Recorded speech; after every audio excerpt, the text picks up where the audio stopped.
محترم سامعین، ایک مرتبہ یوں ہوا کہ ایک بزرگ نے ایک سفید پیپر لیا اور اس کو دیوار کے اوپر لٹکا دیا۔ دیوار پر لٹکانے کے بعد انہوں نے مارکر کے ساتھ اس کے اوپر کالا نقطہ لگا دیا۔ پھر لوگوں کی طرف متوجہ ہوئے اور لوگوں سے پوچھا کہ بتائیے آپ کو کیا نظر آ رہا ہے؟ تو سب نے ایک بارگی جواب دیا کہ ہمیں کالا نشان، کالا دھبا نظر آ رہا ہے۔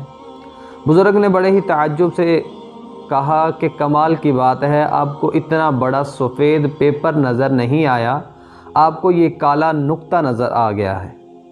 یہی حال آج ہمارا ہے، ہمارے معاشرے کا ہے کہ ہمیں لوگوں کی برائیاں تو نظر آتی ہیں لیکن لوگوں کی اچھائیاں نظر نہیں آتی۔ ہم لوگوں کی برائیوں کو تلاش کرتے ہیں، لوگوں کی اچھائی نظر انداز کر دیتے ہیں۔ ایک انسان ایسا ہے کہ اس نے ساری زندگی آپ کے ساتھ اچھائیاں کی، لیکن کہیں پر جا کے آپ کو اس کا کوئی عیب نظر آ گیا، اس میں کوئی برائی نظر آ گئی، تو آپ اس کی ساری اچھائیوں کو بھول جائیں گے، اس کے عیبوں کو آپ پھیلاتے پھریں گے کہ فلاں شخص ایسا ہے، فلاں شخص ایسا ہے۔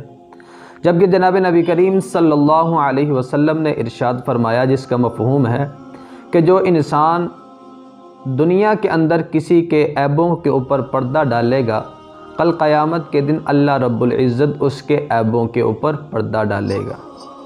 تو دوستو، ہمیں لوگوں کے عیب تلاش کرنے کے بجائے لوگوں کی اچھائیاں تلاش کرنی چاہیے۔ زمین اور اہل زمین کے درمیان ہمیں اچھی باتیں، اچھی عادتیں، اچھائیاں یوں تلاش کرنی چاہیے، یوں چننی چاہیے جیسے کہ پرندے اپنی زندگی کے لیے رزق چنتے ہیں۔